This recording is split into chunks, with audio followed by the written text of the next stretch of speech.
எளிதில் அணுகக்கூடிய ஒரு நல்ல மனிதருக்கு இந்த நேரத்திலே 2026 ஏப்ரல் 23ஆம் தேதி நடைபெறக்கூடிய இந்த மன்னார்குடி சட்டமன்ற தேர்தலிலே நாமெல்லாம் வாக்களிக்க வேண்டிய ஒரே சின்னம் குக்கர் குக்கர் குக்கர். இதை எல்லாரும் மறந்துடக்கூடாது.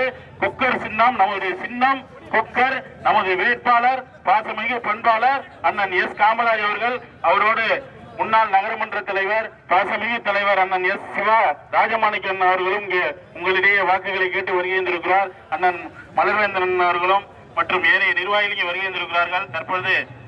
தற்போது நம்முடைய கழகத்தினுடைய அமைப்பு செயலாளர் மரியாதைக்குரிய அண்ணன் 50 ஆண்டு அரசியல் வாழ்வில் நேர்மையாகவும் தூய்மையாகவும் பெருந்தலைவர் காமராஜர் எந்த வகையிலே வந்தாரோ அதே போல நடமாடும் ஒரு காமராஜராக சட்டமன்றத்திலே அவர் காலடிபடாத இடமே இருக்காது.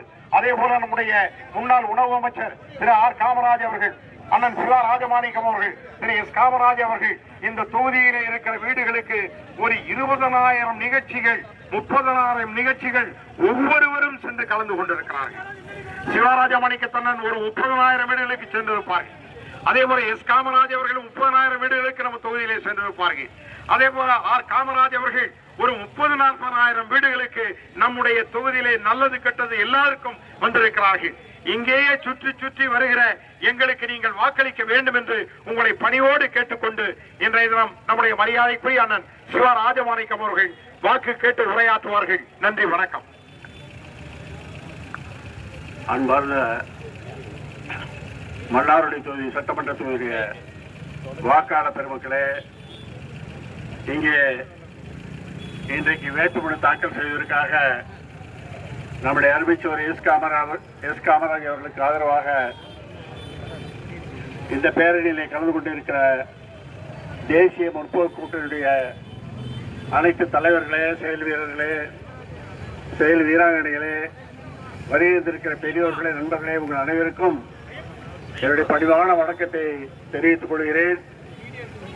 கடந்த 50 ஆண்டு காலமாக மன்னார்குடி மக்களோடு ஒன்றி பழகி மன்னார்குடியிலே எங்களுடைய காலத்தை கழித்துக் கொண்டிருப்பவர்கள் தான் இன்றைக்கு நானோ நம்முடைய முன்னாள் அமைச்சர் ஆர் காமராஜோ, அதே போல் இன்றைக்கு நம்முடைய வேட்பாளராக நிறுத்தப்பட்டிருக்கிற எஸ் காமராஜ் அவர்கள். எஸ் காமராஜ் அவர்களை பற்றி மன்னார்குடியிலே நான் சொல்லி உங்களுக்கு தெரிய வேண்டிய அவசியமில்லை. கடந்த 2 சட்டமன்ற தேர்தலிலே இந்த பகுதியில் தொகுதியில் நின்று வெற்றி வாய்ப்பை இழந்தவர் அருமைச்சவர் காமராஜ் அவர்கள். வெற்றி வாய்ப்பை இழந்திருந்தாலும் தொடர்ந்து மக்கள் பணியிலே தன்னை முழுமையாக ஈடுபடுத்திக் கொண்டிருப்பவர். அவர் மன்னார்குடி சட்டமன்ற தொகுதி உறுப்பினராக இந்த முறை தேர்ந்தெடுக்கப்பட்டால் மன்னார்குடியே தங்கி 24 மணி நேரம் மன்னார்குடியே இருந்து பணியாற்றக்கூடிய ஒரு சட்டமன்ற உறுப்பினராக அவர் விளங்குவார். சென்னைக்கு போக மாட்டாரு, வேற வெளிநாட்டுக்கு போக மாட்டாரு. மாசம் ஒரு வரை மன்னார்குடிக்கு வருகிற சட்டமன்ற உறுப்பினர், இப்ப இருக்கிற சட்டமன்ற உறுப்பினர் மாதிரி கிடையாது. 24 மணி நேரமும் அவர் இங்கே இருந்து உங்களுக்காக பணியாற்றக்கூடியவர், உங்களுடைய சுகதுக்கங்களில் பங்கெடுத்துக் கொள்ளக்கூடியவர், ஒரு மிகச்சிறந்த பண்பாளர், படித்தவர். அவர் இன்றைக்கு மீண்டும் உங்களிடம் வாய்ப்பு கேட்டு 3வது முறையாக இந்த மன்னார்குடி தொகுதியில் அவர் இன்றைக்கு வேட்பாளர் நிறுத்தப்பட்டிருக்கிறார். 2026 தமிழ்நாட்டிலே எடப்பாடியாருடைய தலைமையிலே ஆட்சி அமைப்போது உறுதி. அதில் எந்தவித மாற்றம் செய்து கூட யாரும் 1% கூட அந்த அச்சம் கிடையாது. அப்படி தமிழ்நாட்டிலே எடப்பாடியார் தலைமையிலே ஆட்சி அமைகிற பொழுது அது மன்னார்குடி தொகுதியில் சட்டமன்ற உறுப்பினராக நம்முடைய அருமைச்சோர் எஸ் காமராஜ் அவர்கள் அங்கே சட்டமன்றத்தில் இடம்பெற வேண்டும். அதற்கு நீங்கள் எல்லாம் முழு மூச்சாக பாடுபட வேண்டும். நிச்சயம் மன்னார்குடியை பொறுத்தவரை, மன்னார்குடி மக்களை பொறுத்தவரை நன்கு அறிவு சார்ந்தவர்கள், உணர்ந்தவர்கள். அந்த உணர்வோடு நாங்கள் கடந்த அண்ணா திராவிட முன்னேற்ற ஆட்சியிலே மன்னார்குடியை பொறுத்தவரை இங்கே இருக்கிற வியாபாரிகளுக்கோ பொதுமக்களுக்கோ ஏதாவது சிறிய இடையூறு எங்களுடைய ஆட்சியிலே ஏற்பட்டு இருக்கிறதா, ஏதாவது நாங்கள் சுகமான காரியத்தை செய்திருக்கிறோம் எண்ணி மீண்டும் எங்களுக்கு நீங்க வாய்ப்பு தர வேண்டும். இந்த மன்னார்குடி நகரம் வளர்வதற்கு, மன்னார்குடி பகுதி வளர்வதற்கு நீங்கள் அறிவிச்சவர் எஸ் காமராஜ் அவர்களுக்கு குக்கை சின்னத்தை வாக்களிக்க வேண்டும் என்று உங்களை பணிவோடு கேட்டு அறிவிச்சவர் காமராஜ் அவர்களை உங்களிடம் வாக்குகள் சேகரிக்கும்படி கேட்டுக்கொள்கிறேன். அண்ணா திராவிட முன்னேற்ற கழக தலைமையிலான நம்முடைய கூட்டணியினுடைய வேட்பாளராக என்னை அறிவித்ததற்கு பின்னால் இன்றைக்கு நாமினேஷன் ஃபைல் பண்ணுகிற இந்த நிகழ்ச்சியில் மிக சிறப்போடு கலந்து கொண்டிருக்கிற, எனக்காக வாக்கு கேட்டிருக்கிற அண்ணா திராவிட முன்னேற்ற கழகத்தினுடைய அமைப்பு செயலாளர், சுமார் 70 ஆண்டு காலம் மன்னாரடியில் தொடர்ந்து நடந்து பல்வேறு காரியங்களை ஆற்றி இன்றும் வாழும் காமராஜராக விட்டிருக்கிற மரியாதைக்குரிய அண்ணன் சிவா ராஜமாணிக்கம் அவர்களே, இந்த நிகழ்ச்சியிலே கலந்து கொண்டிருக்கிற அம்மா மக்கள் முன்னேற்ற கழகத்தினுடைய அமைப்பு செயலாளர் அண்ணன் மலர்வேந்தன் அவர்களே, பாரதிய ஜனதா கட்சியினுடைய மாவட்ட தலைவர் திரு VK செல்வம் உள்ளிட்ட கூட்டணி கட்சியினுடைய தலைவர்களே, திரளாக கலந்து கொண்டிருக்கிற நம்முடைய மன்னார்குடி சட்டமன்ற தொகுதிக்கு உட்பட்ட அனைத்து கழகத்தினுடைய நிர்வாகிகளே, பெரியவர்களே, வாக்காளர் பெருங்குடி மக்களே, உங்கள் அனைவருக்கும் எனது பணிவான காலை வணக்கத்தை தெரிவித்துக் கொள்கிறேன். இன்றைய தினம் மன்னார்குடி சட்டமன்ற தொகுதிக்கு வந்திருக்கிற உங்கள் அனைவரது முன்னிலையிலும் நாம் வேட்புமனுவை தாக்கல் செய்ய இருக்கிறோம். இது ஒரு நல்ல புரட்சி தலைவர் எம்ஜிஆர் ஆட்சிக்கு பின்னால், புரட்சி தலைவி அம்மா ஆட்சிக்கு பின்னால் நாம் அனைவரும் ஒன்று சேர்ந்து மீண்டும் புரட்சி தலைவி அம்மா ஆட்சியை, புரட்சி தலைவர் எம்ஜிஆர் ஆட்சியை வருங்கால முதலமைச்சர் எடப்பாடியார் தலைமையில் அமைத்திட வேண்டும் என்கிற வேண்டுகோளை இங்கே வைக்க விரும்புகிறேன். இன்றைக்கு அம்மா மக்கள் முன்னேற்ற கழகத்தினுடைய பொதுச் செயலாளர் திரு TTV தினகரன் அவர்கள் கடந்த 4 ஆண்டுகளாக அம்மாவின் தொண்டர்கள் ஓர் அணியில் இணைய வேண்டும், புரட்சி தலைவர் எம்ஜிஆர் தொண்டர்கள் ஓர் அணியில் இணைய வேண்டும், அண்ணா திராவிட முன்னேற்ற கழகம் ஓர் அணியில் இணைந்தால்தான் திராவிட முன்னேற்ற கழகத்தை வீழ்த்த முடியும் என்கிற கோரிக்கையை கடந்த 4 ஆண்டுகளாக 5 ஆண்டுகளாக சொல்லி வந்தார்கள். அதனுடைய விளைவு இன்று அம்மாவின் பிள்ளைகள் நாம் அனைவரும் ஒன்றாக இருக்கிறோம். இன்றைக்கு பார்க்க பெருமையாக இருக்கிறது. நீங்கள் சிறப்புகளை பெற்றுக் கொடுத்திருக்கிறீர்கள். மீண்டும் அம்மாவின் ஆட்சி அண்ணன் எடப்பாடியார் தலைமையில் அமைந்திட வேண்டும் என்கிற வேண்டுகோளை இந்த நேரத்தில் வைக்க விரும்புகிறேன். மீண்டும் 2026 அண்ணா திராவிட முன்னேற்ற கழக தலைமையிலான அரசு அமையப்பெற இருக்கிறது.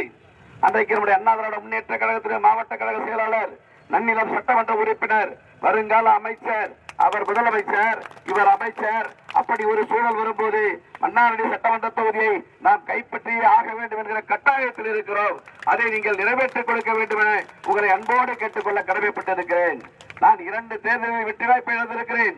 2016 வெற்றி வாய்ப்பை புரட்சித் தலைவர் அம்மா அவர்கள் இருந்தபோது வெற்றி வாய்ப்பை இழந்திருக்கிறோம். 2021 நானும் அண்ணன் சிவராஜமாணிக்கமும் தனித்தனியாக இருந்து வெற்றி வாய்ப்பை இழந்திருக்கிறோம். இன்றைக்கு நாங்கள் இருவரும் ஒன்றாகி இருக்கிறோம். மிகப்பெரிய ஆதரவினை மன்னார்குடி பகுதி மக்கள் தர வேண்டும் என்ற அன்பு வேண்டுகோளை வைக்க விரும்புகிறேன்.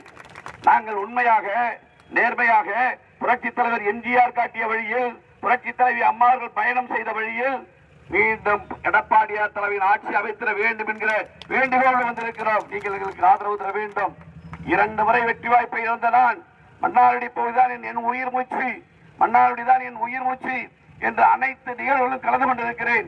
எனக்கு ஒரு வாய்ப்பினை தாருங்கள்.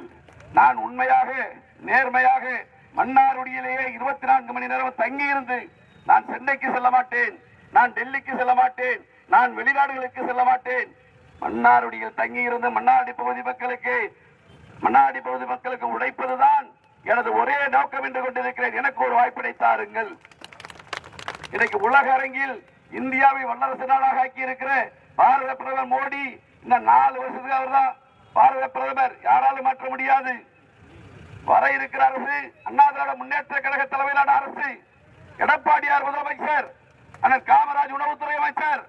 அப்படி ஒரு சூழல் வரும்போது மன்னார்குடியை நாம் கைப்பற்றினால்தான் கடந்த காலங்களில் மன்னார்குடியில் நடைபெற்ற அத்தனை முறைகேடுகளையும் நாம் வெளிச்சத்திற்கு கொண்டு வர முடியும் என்கிற உத்தரவாதத்தை இந்த நேரத்திலே கேட்டுக்கொள்ள கடமைப்பட்டிருக்கிறேன். எடப்பாடியார் இடத்திலே கேட்கிறார்கள், நீங்கள் விவசாய கடன் தள்ளுபடி என்று சொல்லுகிறீர்கள், எப்படி முடியும், ஏன் முடியாது? இதே கேள்வியை திரு ஸ்டாலின் அவர்களிடம் கேட்கிறார்கள். என்னால் முடியாது, உலக வங்கி ஒத்துழைக்காது, மத்திய அரசு எங்களுக்கு உதவாது என்று சொல்லுகிறார். எடப்பாடியாரிடம் கேட்கும் போது என்னால் முடியும், முதல் கையெழுத்து பெண்களுக்கு 10,000, 2வது கையெழுத்து அனைத்து விவசாய கடன் தள்ளுபடி, எப்படி சாத்தியப்படும் கேட்கிறாங்க பத்திரிகையாளர். எங்களுக்கு துணையாக மத்திய அரசாங்கம் இருக்கிறது, மோடி அரசாங்கம் இருக்கிறது, தமிழ்நாட்டுக்கு நிதியை கொடுப்பார்கள், எங்களால் கையாளாக முடியும். மத்திய அரசாங்கத்தோடு தொடர்ந்து சண்டையிட்டுக் கொண்டிருக்கிற திரு ஸ்டாலின் 10,50,000 கோடி கடன் எப்படி தேர்தல் அறிக்கை கொடுக்கிறார்? அவரால் எப்படி தேர்தலில் அறிக்கையில் குறிப்பிட்ட அம்சங்களை நிறைவேற்ற முடியும்? அவருக்கு என்ன தகுதி இருக்கிறது? எடப்பாடியார் ஆட்சியில் 4.5 லட்சம் கோடி, 5 ஆண்டுகளில் 10.5 லட்சம் கோடி, மிகப்பெரிய தவறு நடைபெற்றிருக்கிறது. இதற்கு எடப்பாடியார் முதலமைச்சராக வர வேண்டும்.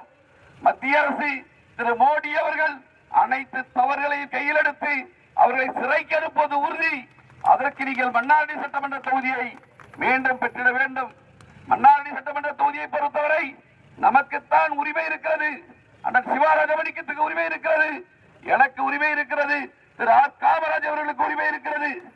நாங்கள் தான் இந்த பகுதியை சுற்றி வருகிறோம். நாங்கள் தான் மன்னார்குடிகள் உயிர் மூச்சு என்று எண்ணுகிறோம்.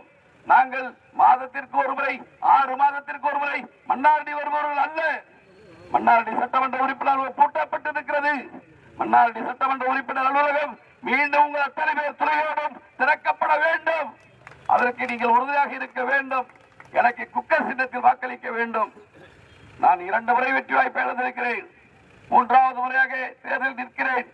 வந்திருக்கிற கழக நிர்வாகிகள், வியாபார பெருங்குடி மக்கள், நான் உண்மையானவன், நான் நேர்மையானவன், நான் தவறு செய்யாதவன், அரசு திட்டங்களில் கொள்ளையடிக்காதவன் என்ற நம்பிக்கை உங்களுக்கு ஏற்படுமையானால் எனக்கு ஒரு வாய்ப்பினை தாருங்கள், தாருங்கள். குக்கர் சின்னத்தில் வாக்கினை அழியுங்கள் என்று கேட்டு முடிக்கிறேன். நன்றி, வணக்கம்.